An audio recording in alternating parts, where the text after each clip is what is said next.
yang ada di live channel saya, berhentilah untuk untuk Piyong 77, karena Piyong 77 itu jelas bukan dari Tuhan.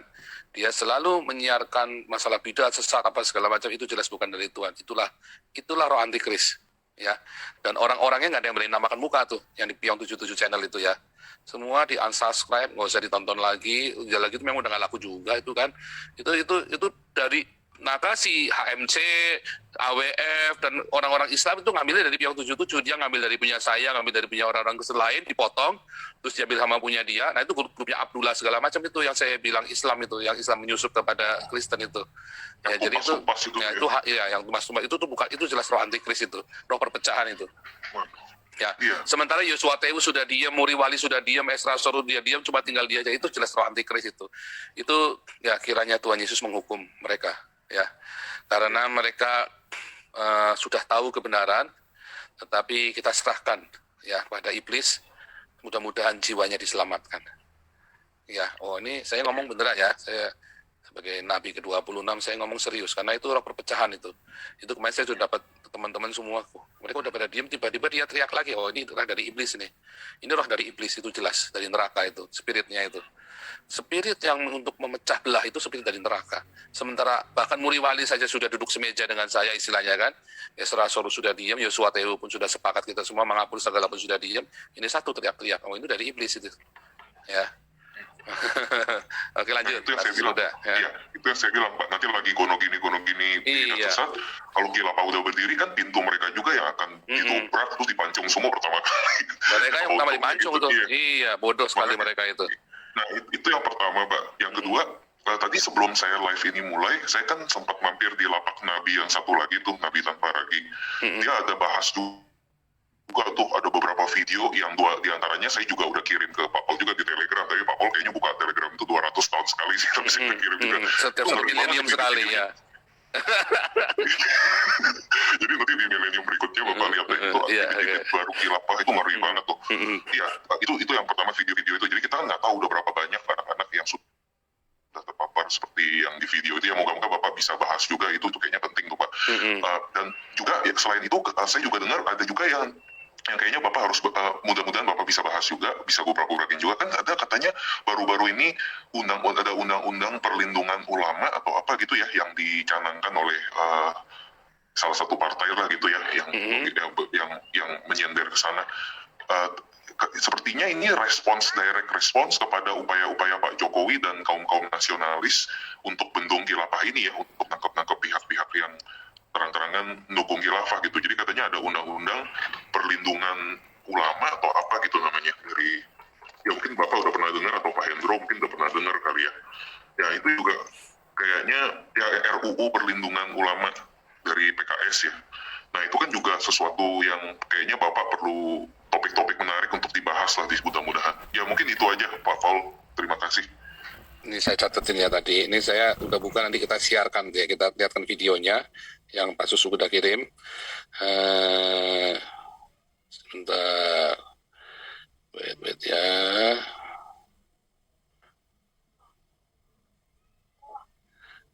Wait, saya tampilkan ya. Oke, sambil saya tampilkan.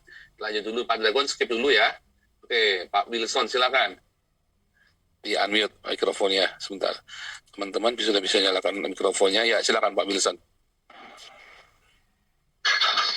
Halo semuanya, Shalom Aleichem, Om Swastiastu. Shalom Aleichem, ya. Ini tadi yang pertama saya ingin tahu jadwal Pak, takut saya salah nanya kayak kemarin lagi. Enggak apa-apa. Nih, kalau hari Senin jangan, kali Senin kita bicara Pancasila, karena materinya banyak panjang. Tapi kalau yang hari-hari gini nggak apa-apa. Pokoknya kalau saya sedang sendiri nggak apa-apa, boleh tanya-tanya apa.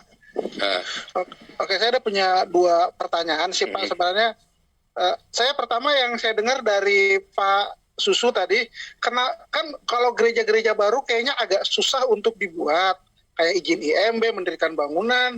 Tapi kenapa nggak kita coba berpikir terbuka? Gereja kan bukan hanya ruang tempatnya, tapi suatu perkumpulan. Bisa aja di perkumpulan secara digital, dibuat gereja-gereja lebih banyak digital yang lebih terbuka. Mereka itu bisa bermarturia, berdiakonia secara terbuka, lalu koinonianya lewat ya kayak sekarang Zoom atau apa. Jadi kan lebih nggak dikungkung oleh satu jenis itu Pak. Jadi lebih memasyarakat ke semuanya, Pak. Nah, yang kedua pertanyaan, sebenarnya lanjutin yang kemarin, kalau di Alkitab saya suka dengar yang namanya di Perjanjian Lama itu ada yang namanya malaikat Tuhan, malaikat yang menerima penyembahan. Itu sebenarnya siapa? Itu aja, Pak. Terima kasih. Ya, kalau masalah gereja, sebetulnya bukan masalah gedung gerejanya. Saya pun bukan penganut gedung gereja. Sejak saya di Indonesia 2014, saya mengundurkan dari sinode yang lama, saya bukan penganut gereja. Saya adalah gereja rumah. Gereja dalam komunitas, gereja-gereja komunitas, bukan gereja-gereja yang di rumah-rumah. Ya. Nah, tapi di dalam undang-undang kita, undang-undang dasar kita, kebebasan untuk beragama, bahkan yang diakui di seluruh dunia di PBB, kebebasan untuk beribadah. Nah, hak untuk beribadah ini yang harus dilindungi. Kalau orang-orang ini masih ingin dengan gereja dalam bentuk jasmania, ya berarti harus kita lindungi, termasuk pembangunan pura, termasuk Masjid Ahmadiyah yang ada di Garut, yang ditutup, sama yang di Lombok, sama yang kemarin dibakar sama orang-orang yang itu di Bogor, itu di Parung apa di mana itu. Harus dilindungi, termasuk Masjid Syiah yang di Sampang itu, harus dilindungi. Semua agama. Itu masalahnya bukan masalah kitanya mau, itu malah kita ini dong, kita gerejanya gereja rumah loh. Bukan masalah itunya, saya pun menganut gereja rumah. Tetapi kebebasan, hak kebebasan untuk beribadah ini yang kita lindungi, yang harus kita tuntut, kita gugat dari negara ini, ya kan? Karena negara ini bukan punya orang Islam. Indonesia tidak berdiri karena Allahu Akbar, justru gara-gara Allahu Akbar Indonesia takluk kepada bangsa-bangsa asing, ya kan?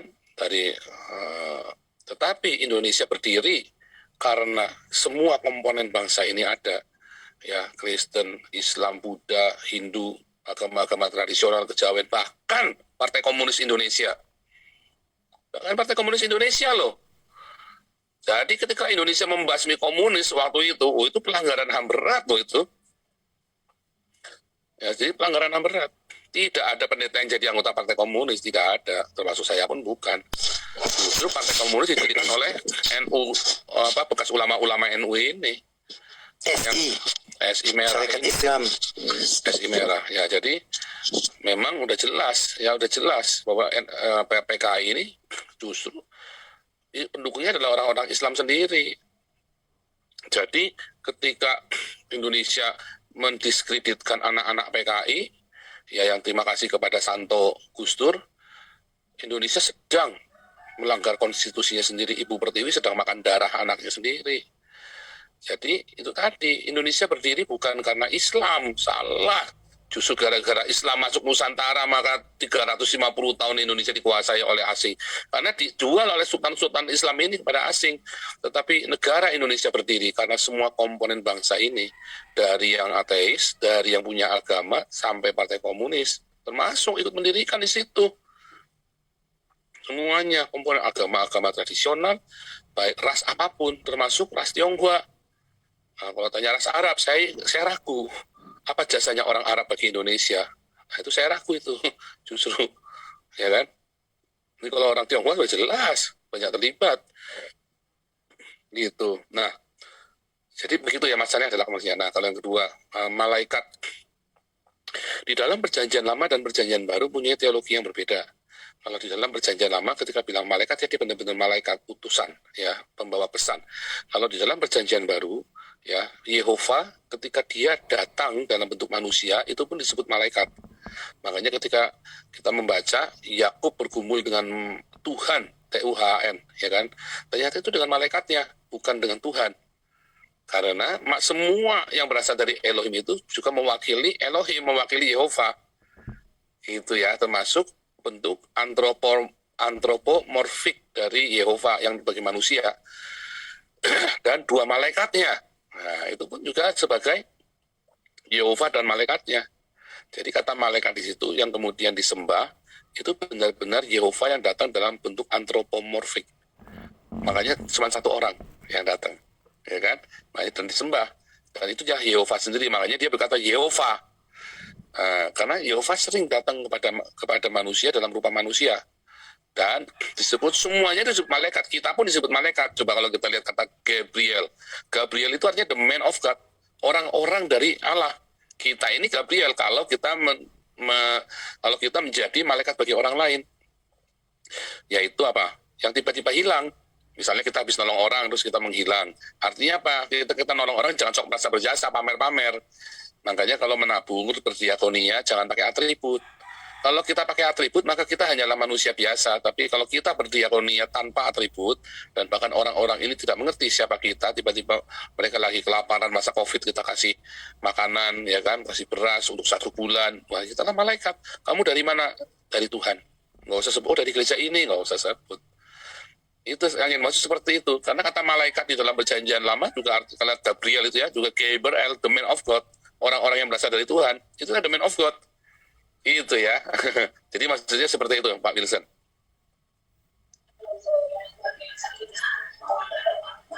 Ya, mikrofonnya bisa dinyalakan. Oke, terima kasih ya Bapak. Iya, oke. Jadi kira-kira gitu ya. Makanya malaikatnya selalu satu yang kalau yang dipanggil Yehova. Kalau lebih dari suatu pasti nggak dipanggil Yehova. Kalau lebih dari satu. Jadi intinya memang berkali-kali Yehova itu menampakkan diri kepada manusia dalam antropomorfik itu tadi ya. Halo, Sebentar satu-satu ini biar Pak Dragon dulu. Maksudnya bagaimana Pak Dragon? Jadi dalam artian malaikat itu mewakili Tuhan gitu ya.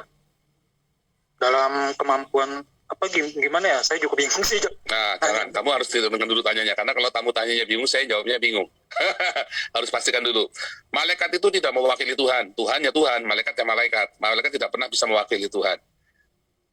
Tetapi malaikat itu adalah kata malaikat dari kata angelo, pembawa kabar. Ya. Pembawa kabar, disuruh sama Tuhan. Tetapi ya, semua firman itu pun disebut malaikat. Manusia pun bisa disebut malaikat. Tetapi kalau ada malaikat yang disertai dengan kata TUHN huruf besar semua, itu adalah Yehova sendiri. Karena firman itu pun juga disebut malaikat loh. Firman pun disebut malaikat.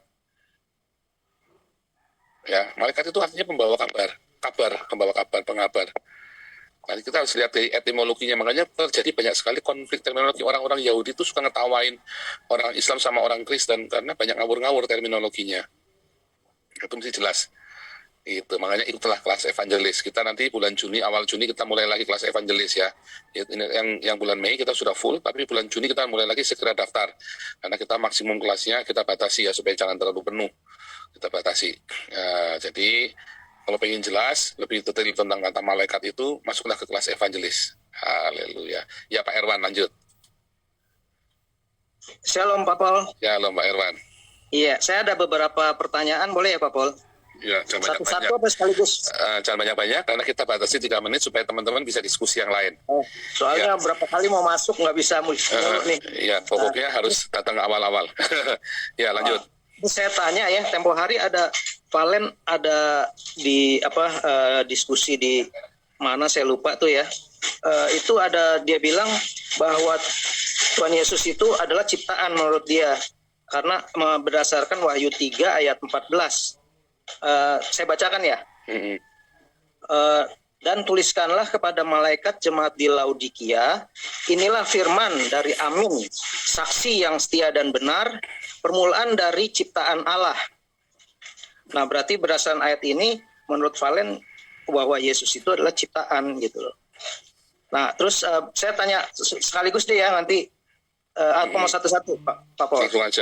Langsung aja ya, ini yang berikut ya. Ini belum lama saya dengar di Graham Walaf itu, menurut Manahem Ali ya, bahwa Yusuf pun pada waktu dia kelihatannya menanggapi Pak Paul bahwa Nabi Muhammad itu cabul gitu ya. Nah, menurut counternya, Yusuf pun pada waktu menikahi Maria itu umurnya 90 tahun, Maria umurnya 12 tahun gitu. Dan kemudian juga Ribka ya waktu dinikahi sama itu Ishak umurnya 3 tahun, Ishak itu 40 tahun. Jadi menurut dia menikahi wanita di bawah umur dan prianya yang umurnya tua itu adalah tradisi Semit katanya.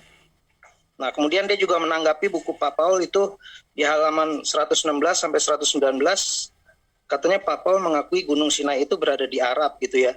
Saya juga kurang mengerti relasinya. Kenapa mungkin mengingkari eksistensi Muhammad atau bagaimana begitu ya.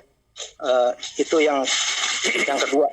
Jadi sementara itu aja dulu Pak Paul. Ya, sayang bukunya nggak saya bawa, The Ancient Hebrew Tradition sama How to be Jewish. Sayang nggak saya bawa bukunya. Nanti kalau pas ini saya minta tolong orang kirim ya dari rumah. Jadi begini, saya jawab dulu yang masalah nikah ya. Tidak mungkin orang Yahudi menikah di bawah umur 15 tahun. Tidak mungkin. Dari zaman Abraham sampai dengan hari ini, nggak mungkin. Karena bar mitzvahnya orang Yahudi, ya umur 12 tahun. Anak perempuan itu 12 tahun, baru bar mitzvah. Artinya dia baru menyelesaikan. Boleh nggak sebelum bar mitzvah dia kawin? Nggak boleh. Jadi kalau ada istrinya Ishak itu di umur 3 tahun dikawin, wah itu orang tolol sekali yang ngomong itu, orang tolol, bin goblok, bin compong, bin kemdulu. Mungkin dia otaknya memang cuma isi ini semua, isinya isi kencing sama tai onta doang. Isi selangkangan doang mikirnya. Karena tidak ada orang Yahudi sebelum bar mitzvah, sebelum usia 12 tahun itu boleh menikah. Dan setelah dia bar mitzvah pun dia biasanya menunggu sampai usia 15 tahun baru boleh ditunangkan. Itulah tradisinya Yahudi sampai hari ini. Dan tidak berubah. Usia 15 tahun, kemudian dia tunangkan, dan nggak langsung kawin. Tunangan dulu selalu. Setahun, atau 2 tahun, atau 3 tahun. Jadi minimum mereka itu akan berhubungan seks itu baru usia 16 tahun. Minimum. Kalau dia setahun, masa tunangannya. Ada yang sampai 3 tahun. Dari zaman Abraham sampai dengan hari ini. Jadi jangan samakan kebejatan otaknya Muhammad dengan orang Yahudi. Orang Yahudi jelas bangsa yang mulia dibandingkan dengan Arab, ya kan? Jelas bangsa yang mulia. Kalau umur Yusuf itu Pak Paul apa benar 90-an tahun? Enggak, itu cuman karangannya mereka sendiri ya. Enggak. Kalau usia 9, bayangin ya, 9, bagaimana bisa orang 90 tahun bisa beranak banyak. Abraham saja umur 90 tahun aja cuman bisa punya anak satu Ishak sama satu Ismail sama Ishak, kemudian baru dia punya istri lagi, baru dia bisa beranak lagi itu kan. Tetapi itu pun karena mujizat, jangan dibilang karena mujizat kan, karena dia diberikan kekuatan yang baru. Tetapi si Yusuf itu 90 tahun punya anak Yesus dan punya anak Yakobus, Yudas, Simon dan Yusuf juga ya. Jadi Yesus punya 4 saudara lagi. Nah itu dari apokrifa tuh dia dapatnya tuh umur 90 tahun. Nah sekarang berbalik, iman kita itu berdasarkan imannya siapa? Imannya apokrifa apa iman yang di Alkitab?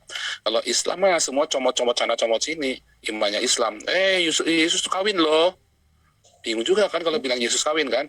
Al-Qur'annya sendiri bilang gak kawin, sekarang dia bilang kawin. Jadi Al-Quran memang orang-orang Islam ini memang orang-orang yang compong, orang-orang geblek. Hari ini dia pakai kitabnya Yahudi, dia jilat pantat Yahudi sakramikramia, satai-tanya sakramikramia demi membenarkan, demi memojokkan Kristen. Padahal besoknya Yahudi mau dibunuh sama dia, tapi dia pakai dulu kata-katanya Yahudi. Kamu bersaksi dulu nih buat melawan orang Islam, buat melawan orang Kristen. Setelah bersaksi digorok orang Yahudinya, geblek ini orang Islam ini memang. Itulah agama hoax, karena Islam memang dibangun dari hoax. Kenapa? Karena Muhammadnya buta huruf, jadi cuma dengar-dengar doang dari sana-sini. Dia kagak ngerti. Ditanya nama Allahnya, sahabat aja bingung kok. Nah, jadi kalau dibelanya 90 tahun, sumber-sumbernya pun sumber-sumber hoax semua, bukan sumber akurat A1. Oh, dari dokter ini, saya juga dokter. Nah, itu kamu dokter siapa yang dipakai? Ini Profesor Gunul Mupeang. Sejak kapan S1, S2, S3-nya beda bisa jadi profesor? Ya kan, itu harus dipikirkan lagi. Jadi jangan percaya dengan hoax. Islam itu dibangun dari hoax, sampai dengan hari ini dibangun dengan hoax, ya kan? Ya contoh aja berita yang didengarkan sekarang kan dari hoax semua. Sementara tidak ada wartawan yang berani masuk, Metro TV yang sudah masuk pun nggak berani nulis, yang berani nulis cuma Jawa Post yang berani nulis lengkap. Bahkan TV Wamun sudah interview pun tidak berani ditulis lengkap. Semua didatangkan dari hoax. Dipotong-potong saja mana yang menguntungkan dia. Nah itulah Islam, kultur Islam seperti itu. Makanya lihat, janganlah mengharamkan apa yang dihalalkan oleh Allah. Itu kan dari Kisah Rasul 9, dari Kisah Rasul 10. Tapi dicomot buat apa? Buat wik-wik. Ya kan? Buat wik-wik sama babu. Ya kan? Ya kan? Jadi memang pokoknya yang hoax itu. Haditsnya pun yang hari ini mutawatir pun besok bisa tiba-tiba jadi hasan. Suka-suka mereka, agama suka-suka. Itulah Islam, ya kan? Itu yang terjadi dengan Islam. Makanya bahkan sudah ada konstitusional pun GKI Yasmin bisa disebarkan hoaxnya beda lagi sama orang Islam ini. Makanya beredar di lapangan kan bilang tanda tangannya palsu, ya kan? Padahal Komisi Ombudsman dan MA sudah menegaskan itu sudah sah semuanya. Tapi yang dipercayakan yang hoax itu disebarkan hoax karena memang orang Islam itu percaya dengan hoax. Mudah sekali untuk membakar orang Islam. Karena apa? Karena memang Islam itu agama gagal yang dipakai oleh pemerintah, dipakai oleh para penguasa untuk memanipulasi rakyatnya. Islam itu selalu digunakan untuk memanipulasi rakyatnya. Dan rakyatnya senang karena dikasih apa iming-iming itu tadi, iming-iming kali jodoh sama Alexis sama ini ya, sama Doli di surganya. Oh, pokoknya asal bisa di sana gitu loh. Nah, itulah Islam. Nah, mau diakui mau enggak ya memang begitu. Ya memang nabinya juga cabul. Mau diakui mau enggak nabinya memang cabul. Kata mau bilang saya salah gimana? Terus mereka mau ngembet-ngembet ya kan. Biasa orang Islam. Iya kan, mabuk agama. Sama orang kalau lagi mabuk narkoba ya kan, ditangkap polisi ngembet ya pasti. Coba nih, orang kena narkoba, lihat di penjara-penjara itu tanya tahanan narkoba. Pasti ngembet dia, berusaha ngembet yang lain supaya yang lain jangan aku sendirian dong yang masuk penjara. Sama orang Islam juga gitu, mau masuk neraka dia ngajak-ngajak. Ya kan? Oh, Yesus juga itu sama kawin. Nah, padahal Al-Qur'annya bilang Yesus nggak kawin.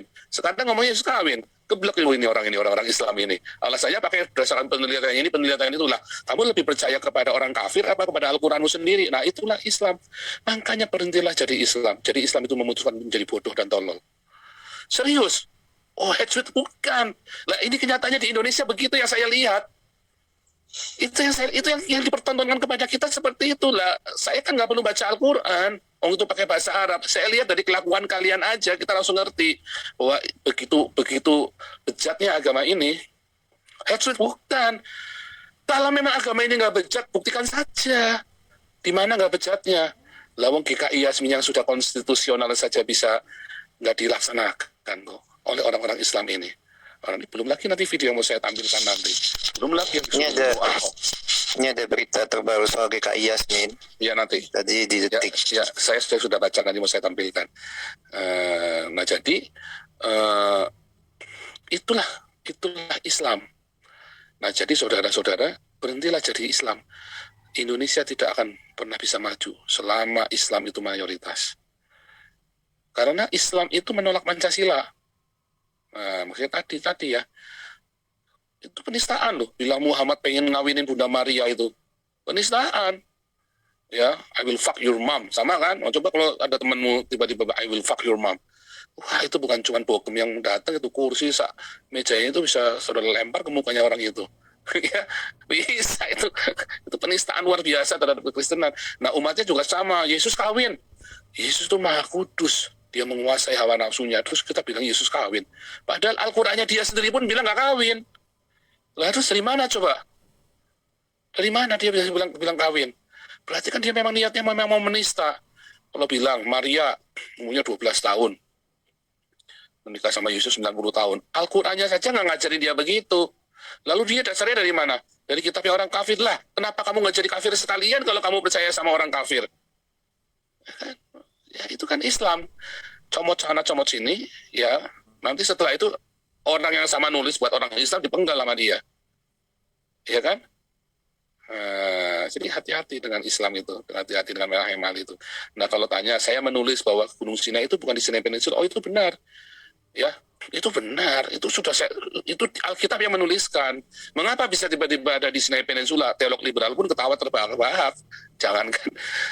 Kenapa? Karena Alkitab juga nggak menuliskan itu di Sinai Peninsula. Semua dari tulisannya di Alkitab itu ada di tanah Midian. Lihat, Yitro itu mengunjungin Musa itu kan, Yitro itu kan imam orang Midian.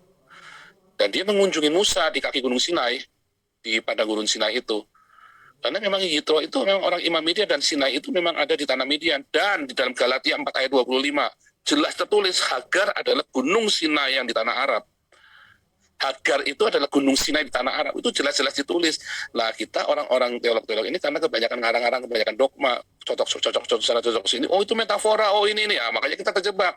Tetapi dari kitab Keluaran, dari kitab Bilangan, kitab Ulangan, sudah jelas gunung Sinai tanah Midian. Tambah Paulus sendiri pun berkata, Hagar adalah gunung Sinai yang di tanah Arab. Sudah jelas. Dan Paulus itu 3 tahun loh di tanah Arab loh, dia lari, ya kan? Setelah dia menjadi pengikut Kristus.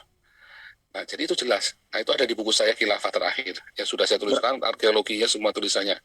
Begitu ya. Kalau Wahyu 34:14, kalau Wahyu 34:14, nanti dong. Yang itu Pak, sebentar, saya selesaikan dulu, nanti keburu lupa. Jadi Wahyu 3:14 itu ya, Yesus adalah permulaan arke dari ciptaan, bukan berarti Yesus ciptaan, bukan kayak Yesus yang Alfa dan Omega. Kan dia Alfa dan Omega, Yesus itu Alfa Omega. Yehova juga sama, akulah yang terdahulu, aku yang terkemudian. Yehova Elohim juga berkata, akulah Alfa Omega. Apakah berarti Yehova adalah ciptaan? Bukan, dia adalah permulaan dari segala ciptaan. Bukan berarti dia diciptakan. Dia adalah permulaan dari segala ciptaan. Ya, bukan berarti dia diciptakan, dia permulaan dari semua ciptaan. Sebelum ada ciptaan itu sudah ada Yesus. Artinya itu. Oh, itu. Karena kalau dia bilang adalah permulaan ciptaan, maka nulisnya nggak bukan permulaan dari ciptaan, tapi dia katakan dia adalah ciptaan yang pertama. Maka bilangnya begitu. Tapi dia permulaan dari bahasa NRK, ho arke yang awal, sama seperti di dalam Kejadian 1 ayat 1. NRK oiesen theon ho uranon kai ho gen, sama NRK. Jadi Wahyu 3 ayat 14 itu sama, NRK, ceritanya sama. Si Valen tahu bahasa Ibrani, tapi dia menggunakan itu untuk melawan kekristenan. Itu bahasa Yunani. Oh, Yunani ya? Iya, nah tadi saya kutip Kejadian 1 ayat 1-nya dari Septuaginta. NRK poiesen theo hu uranon kai ho aretz. Makanya kita perlu tahu bahasa Yunani dan bahasa Ibrani. Makanya wayang itu sebentar. Aliran urutannya jangan nyelonong ya, sebab nanti saya bingung loh. Karena saya jawab ini kan nggak pakai teks, saya jawab pakai di luar kepala semua. Jadi kalau ada potong, blank semua langsung. Karena saya mesti dengar yang satu, dengar yang sana. Dan saya mesti ganti, terus saya langsung switch lagi kan. Nanti saya bingung. Ini saya lagi bahasa Ibrani, bahasa Yunani. Ya kan, jadi saya mesti ini. Jangan dipotong-potong dong. Kan sudah ada aliran, sudah ada urutannya ya. Jadi nggak boleh potong urutan ya. Nanti bingung. Jadi kalau menjadi orang Kristen ya, itu harus pintar. Ya, kalau orang yang bebal sulit untuk menjadi orang Kristen. Makanya jadi orang Kristen kan kita bilang, ayo belajarlah bahasa Ibrani. Jangan malah belajar bahasa Arab. Salah, makanya banyak orang-orang sok-sokan saya mau belajar bahasa Arab supaya bisa debat sama orang Islam. Salah. Orang bahasa Alkitabnya sendiri kali bahasa Yunani, bahasa Ibrani saya belum pintar, mau ngarang-ngarang ke bahasa Arab. Sama dengan si Menachem Ali, sok-sokan mau bahasa Ibrani, lawang sama saya sejak debat nggak berani kok. Apalagi mau sok-sokan mau sama Monique Rikers, diketawain sama Monique Rikers. Ya kan? Lalu saya debat 3 kali dia nggak berani kok. Dia cuma monolog self-service masturbasi bahas buku saya. Ya kan? Malah membenarkan bukunya saya lagi. Malah membenarkan bukunya saya pula. Sekarang dia bisa buktikan nggak kalau Muhammad itu keturunan Ismail? Sampai sekarang nggak bisa, cuma katanya ini katanya anu tanpa bukti-bukti sekuler. Lagi jilat lagi pantat Yahudi, lagi sakrami-kreminya, tai-tainya sakrami-kreminya. Yahudi ini bilang ini, Yahudi bilang itu. Lah Yahudi ini hidup di zaman kapan? Pakai dasarnya apa dia ngomong, ya kan? Baik lagi. Jadi hati-hati ya dengan itu tadi. Ya, Erwan tadi lanjut silakan. Ya, tadi Pak Paul yang mengenai Gunung Sinai, Hagar di Gunung Sinai itu ya, yang di Arab ya. Berarti ada kemungkinan juga Pak Paul ya, kan mereka yang dari Muslim mengklaim bahwa Hagar itu ada di tanah Arab, kemudian dia menemukan air jam-jam itu yang di Mekah itu. Stop. Tanah Arab itu, ya Midian itu kan juga Arab toh? Pak Paul boleh bicara, Pak Paul? Nggak boleh. urutan ya, resign dulu, nggak boleh nyerobot. Ya, nih. Saya bukakan petanya ya, nih. Jadi ini ceritanya di mana, terus langsungnya kemana? Nah itu tadi orang Islam itu ya, saking itulah menjadi Islam itu menjadi bodoh, dan kalian orang-orang Kristen ikut di framing dan ikutan bodoh. Makanya saya kalau ketemu seorang Islam, samain dulu terminologinya nih. Karena orang Islam itu suka bikin terminologi antar mereka sendiri aja bingung. Muhammad aja bingung terminologinya, Muhammad aja bingung. Contoh nih, lihat tanah Midian ada di mana tanah Midian? Dan saya mau tunjuk Mekah, di mana Mekah? Midian seputaran Irak-Iran, Pak. Kok Midian seputaran Iran sih? Bukan dong, nah ini ada ketemu ya. Nah sekarang tunjukkan nih Mekah nih. Ini orang Arab nih, ini tanah Arab nih ya. Syria, Lebanon. Nih saya tunjukkan nih. Ini Mesopotamia, ini Babel. Irak, Babel, ini Iran, ini Elam, ini Iran, ya. Ini Syria, ini Lebanon, ini Israel, Yerusalem, ini Mesir, ini Ethiopia, ini Sinai Peninsula nih yang merah nih, saya kasih merah semua nih. Ini Sinai Peninsula, yang di ujung sini ada Gunung Sinai katanya orang-orang ini kan, katanya para turis ini kan, katanya para pemandu wisata. Tapi lihat ya, ini Babel, ini tanah Mesopotamia, ini tanah Midian nih, Midian. Ini nih yang saya kasih biru nih ya, saya kasih biru nih. Ini Midian nih, yang saya kasih biru nih. Ini tanah Midian. Ya, ini Mekah nih. Jadi Mekah di mana, Midian di mana? Ini jaraknya ini 1.500 kilo nih. Ya, itu padang gurun semua lo ya. Dan Hagar sama Ismail itu jalan dari Bethsheba, dia jalan 400 kilo ke Paran. Ini Midian, ini nyambung sama Paran nih. Ini Paran nih. Mereka tinggal di sini, tinggal di Paran. Disebutkan mereka tinggal di Paran. Paran ini antara dari tanah Midian ini sampai ke Mesopotamia bagian barat. Itu Paran. Gurun Paran yang sekarang itu jadi Yordania. Petra Yordania. Ya, Petra Yordania. Jarak dari sini ke sini ke Mekah itu 1.500 km. Bayangin, mereka jalan kaki loh. Oh, terus mereka kehausannya di sini, lari-lari cari zam-zam, goblok. Ini 400 km. 400 km saja jalan kaki, padang gurun semua. Mereka sudah mau mati itu. Makanya mereka berhentinya di sini. Di pertengahan antara gurun Beersheba dengan gurun Paran, di perbatasan itu. Lalu mereka melanjutkan ke Paran. Sampai di pertengahan antara Beersheba Paran aja mereka udah mati 200 kilo. Bayangin jalan kaki cuma bawa 10 liter air. Itu padang gurun. Itu padang gurun, bukan Manado, bukan Irian Jaya yang isinya pohon. Ini padang gurun, jalan kaki. Jalan kaki, bukan naik Harley Davidson. Jadi macam mana mau jalan lagi 1.500 km ke bawah? Nggak mungkin. Orang 200 kilo aja udah mau mati kalau nggak ada malaikat Tuhan menolong mereka. Apalagi mau jalan 1.500 kilo. Abraham jalan ya dari sini, dari Babel pergi ke Kanaan, ya karena dia bawa ternaknya. Dia butuh bertahun-tahun. Lah ini mau berapa tahun jalan kemana? Jalan loh, ini jalan di padang gurun loh. 1.500 kilo itu dari Jakarta sampai Denpasar itu 1.500 kilo. Jakarta Denpasar. Jalan kaki. Bukan di Jawa ya, padang gurun. Jadi ini tidak masuk akal.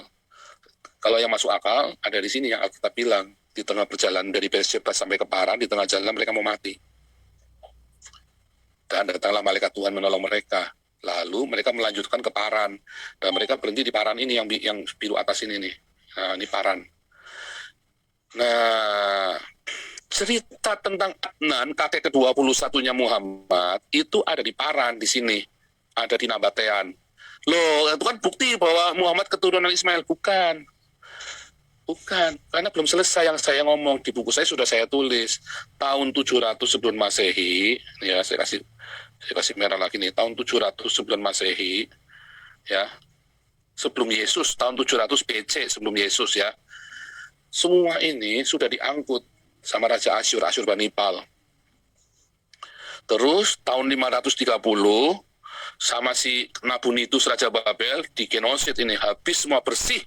Disebutkan dibasmi habis, perempuan pun, perut hamil pun dibelah, binatang pun dibunuh. Bersih. Lalu Nabonidus berkuasa di Paran. Nabonidus ini Raja Babel. Ya, panglima, dulunya panglimanya Nebukadnezar. Kemudian dia pergi ke sini, makanya tidak pernah disebutkan di dalam generasi bahwa dia sebagai Raja Babel. Tetapi anaknya si Belshazzar itu yang jadi Raja Babel. Ya kan? Karena Nabonidus ini menurut sejarah sekuler adalah ayah Raja Babel yang si Belshazzar, anak haramnya Nabonidus. Makanya Nabonidus nggak pernah bisa bertahta di Babel. Dia harus pergi ke Paran. Dan ketika Kores the Great, Cyrus itu Kores yang agung itu berkuasa di Babel, membunuh anaknya Belshazzar, Nabonidus lari ke sini. Dia bunuh nih semua orang di sini. Sisa-sisa yang dari di sisa-sisanya orang yang di Tema Dedan di pegunungan Pale dibunuh semua sama Nabonidus. Lalu lahirlah di situ Nabatean. Adnan ini orang Nabatean. Jadi apakah Adnan keturunan Ismail? Bukan. Adnan ini keturunannya grupnya Nabatean dari Babel. Begitu ceritanya. Di sini mandeknya. Saya ingat jaraknya 1.500 kilo loh. Mereka tinggal di sini, selesai di sini. Zaman 500 tahun sebelum Yesus sudah bersih, sudah nggak ada orang Ismail di situ.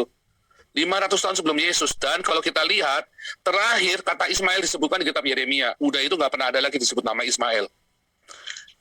Di dalam perjanjian lama maupun perjanjian baru. Udah tidak pernah lagi disebut kata Ismail. Karena memang sudah nggak ada, udah bersih di situ, udah nggak ada. Zaman Yesus saja nggak pernah disebut-sebut. Zaman para rasul aja nggak pernah disebut-sebut kata Ismail. Nggak pernah disebut, karena memang sudah bersih, sudah nggak ada. Di sini cuma ada sisa orang-orang Nabatean. Orang Nabatean ini bukan dari Ismail. Kan dia digenosid sama orang Nabatean ini. Nabatean itu Nabutean, sama seperti Kristian, Nabutean, ya, pengikut Nabonidus tadi yang dimaksudkan. Jadi dari Babel, Muhammad itu dari Babel. Kalau memang Muhammad itu ada cerita Muhammad, tapi dari Babel, dia bukan dari Ismail. Makanya Muhammad tidak pernah disunat. Tidak ada di Al-Quran perintah sunat. Kenapa? Ya, karena memang nggak bisa dari sini sumbernya, dari Tetrayodania. Kalau kita nonton filmnya kalau beli bukunya itu ya, dan Gibson itu, ya sudah berkali-kali saya tunjukkan, ini kebetulan ada di depan saya nih, bukunya Dan Gibson ini. Ya kan? Di bukunya Dan Gibson ini, Quranic Geography ini, ya, semua bukti arkeologinya itu nggak ada. Mekah itu nggak ada kota namanya Mekah zaman dulu nih ya, Quranic Geography ini Dan Gibson. Nah, di Amazon itu pakai bahasa Inggris, 40 euro, ya, 40 euro itu sekitar 600.000. Nah itu contoh begitu, jadi nggak ada itu cerita itu ya. Ya, kemarin dan waktu tidak ada yang bisa bantah saya. Saya lihat penjelasannya di itu gambar petanya tuh Pak Paul, penjelasan petanya Pak Manahem itu Gunung Sinainya dilukiskan di dekat Mekah, makanya saya salah jauh banget. Bingung juga itu gimana nyebrangin lautnya tuh. Salah. Tadi sudah saya tunjukkan di ininya saya. Wah tadi iya dijelaskan di sana, di dekat Mekah Gunung Sinainya gitu. Berarti kalau Bapak bilang Hagar di Sinai itu, wah ada kemungkinan juga memang di Hagar di situ kan, di Safa Marwah itu kan enggak ya, berarti penjelasannya dia salah petanya itu Pak ya. Salah petanya dia. Memang sesat dia. Di gambarnya di dekat Mekah saya lihat. Salah nih, saya tunjukkan nih. Saya tunjukkan yang benar nih. Saya tunjukkan yang benar ya. Makanya nih Profesor Gadungan diajak ngobrol ya, jadi begitulah. Ini saya tunjukkan nih petanya nih. Ya, saya kalau kasih lama karena ini penting ya, informasi penting, makanya saya kasih. Saya tahu itu, saya Menahem Ali itu nggak pernah berani debat sama saya, nggak pernah berani pokoknya dia itu, karena dia tahu dia ngawur dan saya yang benar. Makanya dia cuma bisa monolog doang. Lihat ya, ini orang Israel. Menurut teolog-teolog zaman dulu, orang Israel itu pergi ke sini, pakai merah. Menurut teolog-teolog zaman dulu, orang itu pergi sini, terus nyebrangnya di sini. Salah. Nah, ini kan daerahnya Mesir. Bodoh banget kan? Ini kan daerahnya orang Mesir, ngapain dia juga pergi ke sini? Makanya dia perginya kemari. Yang benar. Karena sama ini kan Goshen. Goshen itu di sini, maka mereka perginya turun ke sini, turun di sini. Ini Pihahirot, dia nyebrang ke sini. Bukan dia muter-muter 40 tahun di sini, kan dibilang 40 tahun muter-muter di sini. Orang di belakang tanya, nggak di sini nggak ada tulang belulang. Dia bilang nggak ada. 2 juta orang Israel 40 tahun mati di sini semua katanya. Tetapi tidak ada tulang belulangnya. Ya nggak ada lah, muter-muternya bukan di sini. Muter-muternya di mana? Dia turun ke bawah sini, terus di sini di Pihahirot dia nyebrang ini. Ini kan daerah yang paling, ini kan sempit banget tuh, lihat nih. Nih saya perbesar ya, saya perbesar nih. Petanya nih. Tuh. Ini kan daerah yang ini selat dan di depannya ada tutupan. Makanya ketika ada angin timur dia bisa nggak terbelah? Bisa. Laut itu bisa terbelah. Ya kan? Karena misalnya nih tsunami. Bisa nggak terjadi tsunami? Terus ini hilang semua nih. Seluruh laut ini hilang semua nih airnya. Bisa. Kayak yang di Thailand terjadi di Thailand. Kayak yang terjadi di Aceh. Bisa kan itu tsunami? Bisa. Terjadi tiba-tiba kering. Dan mereka nyebrang tuh. Mereka nyebrang. Terus mereka nyebrang sampai ke tanah Midian. Terus Tiba-tiba kayak di Aceh kan, orang Mesirnya turun ke laut ngejar, terus akhirnya membalik. Tsunami itu kan sebenarnya ngajarin ke kita kan, bahwa apa yang terjadi di Alkitab itu beneran ada kan. Mereka nyebrang di sini. Inilah tanah Midian. Di sini ada Imam Yitro. Ya, inilah tanah Midian ada Imam Yitro, dan inilah Sinai ada di sini. Inilah di sini Petra, gunung Petra, Kades Barnea, dan inilah Yeriko. Mereka pergi ke sini, muter-muternya 40 tahun di sini. Inilah Paran. Tengah-tengahnya itu ada Paran. Antara Sinai dengan Yeriko, ya ini kan laut mati ini. Laut mati, ya, di sini ada Paran. Itu ya. Jelas banget. Balik lagi sama dengan yang di ini tadi. Oh, ini kan sama kan? Ini kan dari Goshen, dia turun ke bawah, dia nyebrang di sini. Inilah Midian, inilah Gunung Sinai, ini Gunung Petra, ini Yeriko. Ya, inilah Paran, Yordania ini kan. Yordan ini kan tulisan Yordan tuh. Itulah Paran. Inilah Sinai di sini. Bukan di Mekah. Jauh bener, mati. Orang Israel suruh jalan ke sana, coba kau bayangin orang Israel pergi ke Sinai sana coba. Misalnya nih orang Israel di sini nih ya, ini kan Medina, Mekah tuh masih di bawahnya nih. Lihat nih ya. Ini orang Israel dari sini turun ke bawah, terus dia nyebrang, dia masih turun lagi kemari kan. Mampuslah dia lah, terus dia naik lagi, mati. Mati langsung. Jauh bener, ini masih Medina di sini loh. Ini kesini 1.500 kilo loh ya. Mampus lah. Mampus. Logika itu masih pakai itu loh. Alkitab itu itulah orang itu yang nulis juga orang pinter ya. Alkitab itu orang Yahudi ya. Lihat ya, kelihatan kan? Nah, itu loh. Oke, lanjut. Skip dulu ya. Jelas Pak. Oke, terima kasih Pak Paul. Jadi jelas Menhaim L itu jelas idiot. Ya. Oke, Lukulio silakan. Lukulio silakan. Ya Pak Chandra silakan. Chandra. Ya. Ya Lukulio. Ya Lukulio. Halo, Pak. Ya, langsung. Ya Lukulio. Oh iya Pak Lukulio dulu ya Pak. Ya. Oke. Pak dengar dulu nggak apa-apa Pak. Ya Pak Chandra silakan. Aku. Halo Pak. Iya. Kan waktu itu Pak Paul bilang Pak Paul nggak percaya ada pengangkatan sebelum masa penganiayaan ya Pak ya. Jadi Pak Paul percaya nanti ya pokoknya antikris semua merasakan nanti habis itu baru pengangkatan ya Pak ya. Nah cuma tapi yang jadi pertanyaan saya Pak, misalnya kalau di akhir zaman ini ada revival ya Pak ya, ada kebangunan rohani luar biasa ya. Nah ini kan berarti jadi penduduk maksudnya yang mengenal Tuhan kan lebih banyak ya Pak dibandingin antikris ya. Ini kan sedangkan kita tahu antikris itu ya maksudnya kan ya model-model kadrun gitu kan ya, bodoh-bodoh ya. Nah gimana mereka bisa nguasain dunia selama ada gereja ini Pak?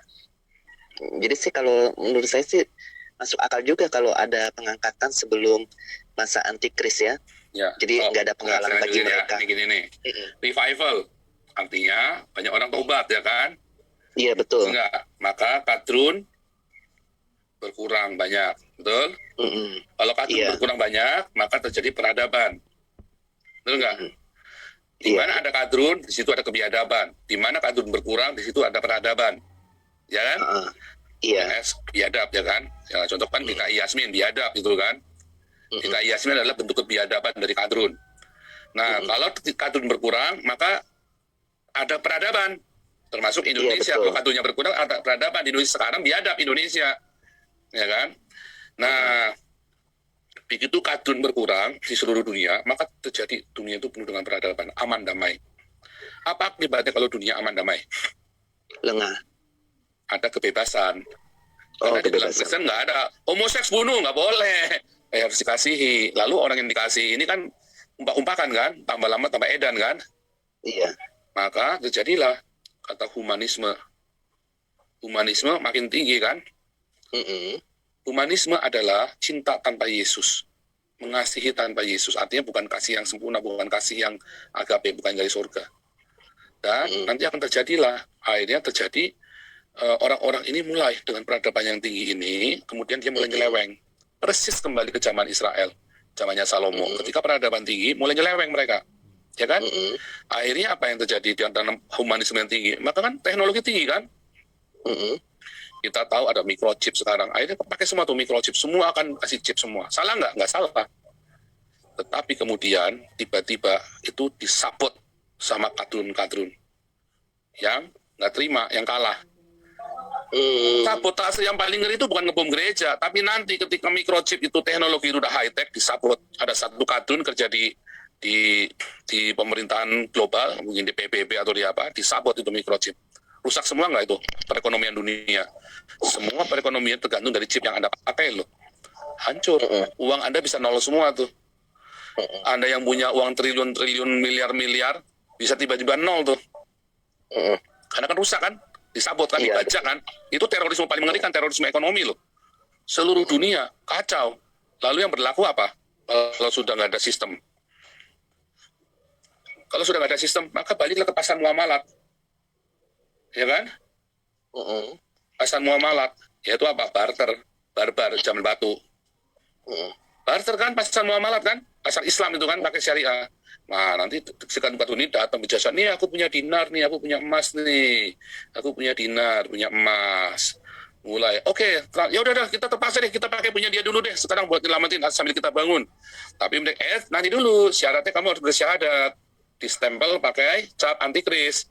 616 bersyahadat, ya kan? La ilaha illallah Muhammad Cabulullah, ya kan? Tapi syaratnya apa? Distempel. Jumlah syahadat Islam 616 sesuai dengan papirus 115 di dalam Wahyu 13 ayat 16. Jumlah itu 616 ditulis. Lupa 666 lupa. Oh iya nanti. Kalau kamu Kristen, kamu ditambahin cap nun. Huruf nun. Artinya Nasrani. Jadilah 666. 616 tambah 50. Huruf nun ini kan jumlahnya 50. Huruf nun ini jumlahnya 50. Di papirus Wahyu 13 ayat 16 itu jumlahnya 616. 616 tambah 50. 666 tetap 666. Orang-orang Kristen atau orang-orang yang punya stempel antikris ini yang bersyahadat, makanya jangan bersyahadat ya. Syahadat adalah bilangan antikris. Itulah antikristus. Hati-hati. Nah, itu yang terjadi nanti. Sabotase terorisme ekonomi. Jadi ketika peradaban dan teknologi itu begitu tinggi, ya itu cepat sekali, nggak perlu nunggu satu generasi, 10 tahun saja bisa terjadi. Ini ya hari ini ya, waktu saya kecil, ya 30 tahun yang lalu nggak ada handphone, baru ada handphone 20 tahun yang lalu, tiba-tiba sekarang sudah ada drone. Lebih ngeri lagi kan? Nah, jadi itu apa? Revival, terus sudah gitu jumlah kadrun menurun, nanti segelintir kadrun ini akan menguasai dunia dan mungkin mempunyai pasukan humanisme itu kali ya Pak ya, orang-orang yang saya lupa 1 Korintus 15 ayat 50 atau 52 ya. Lihat, rapture itu terjadinya ya sangkakala terakhir.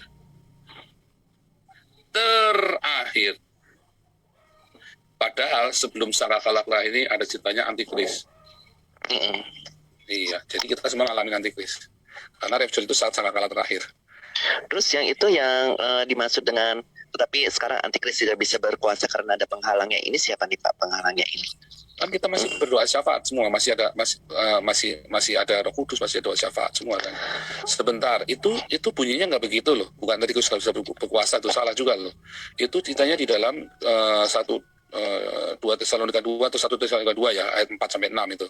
1 Tesalonika 2 ayat 4 sampai 6.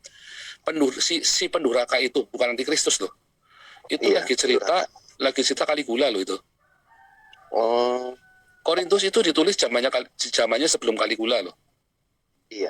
Surat Korintus ditulis sebelum zaman Kaligula dan Yesus berkata dalam Matius 24, apabila pembinasa keji berdiri di bait suci, artinya apa? Di bait suci, dan Kaligula taruh patungnya di bait suci. Makanya orang Yahudi marah. Dan itu Paulus lagi cerita Kaligula loh. Waktu itu terjadi belum zamannya Kaligula loh Korintus loh. Begitu zamannya Kaligula terjadi aniaya gede-gedean, orang Yahudi perang, tapi orang Yahudi mulai gerilya melawan orang-orang Roma, tapi yang disalahkan orang Kristen. Karena orang Kristen yang terang-terangan mengakui Yesus adalah raja. Yesus adalah kurios. Orang Yahudi kan enggak kan? Nah, makanya orang-orang Kristen yang difitnah, yang dijadikan kambing hitam. Begitu patung Caligula ada di Bait Allah di Yerusalem, maka orang-orang Kristen keluar semua dari Yerusalem. Di Kisah Rasul berapa ya? Kisah Rasul 8 kalau nggak salah tulis. Maka semua murid-murid itu meninggalkan Yerusalem. Cuman tinggal siapa? Cuman tinggal si para rasul. Saya lupa Kisah Rasul berapa itu ya? Kisah Rasul 18 atau Kisah Rasul 8. Murid-murid itu meninggalkan Yerusalem, cuma tinggal para rasul saja. Ya kan? Dan zaman itu semua ketika terjadi penghancuran bait suci di zaman Titus, tidak ada satupun orang Kristen yang disalib loh. Dan lihat sama Caligula, begitu ketemu orang Kristen ditangkap langsung dijadikan obor di pinggir jalan. Sama Caligula, bukan disalib ya, tapi dijadikan obor. Iya, dibakar. Artinya tidak ada orang Kristen yang mati terkutuk, karena mereka semua dijadikan obor sama ditarung sama gladiator, jadi sama singa ya kan, sama beruang. Tapi Petrus kemudian disalib terbalik. Cuman Petrus saja yang bilang disalib terbalik. Oke, singkat cerita begitu. Nah, mengenai masalah itu mungkin saya kurang detail ya. Saya lupa caranya. Karena di terakhir nanti ada orang Kristen disalib, tapi bukan di zaman. Tapi waktu itu zaman Jenderal Titus tidak ada satupun orang Kristen yang disalib. Itu tahun 70. Nah, itu menggenapi nubuatan Daniel itu. Gitu. Saya pikir peminasa keji itu COVID, Pak. Soalnya karena COVID itu sekarang kan gereja ditutup. Itu teori konspirasi itu. Peminasa kecil kan berdiri di bait suci. Nah itu mulai dari Caligula itu. Mulai dari Caligula ceritanya. Jadi itu nubuatan yang sudah terjadi ya, Pak ya? Iya, oke. Iya, oke, baik, Pak. Lukuliu, silakan. Shalom. Ya, tadi mengenai ini, aku interest yang masalah persatuan Kristen ya.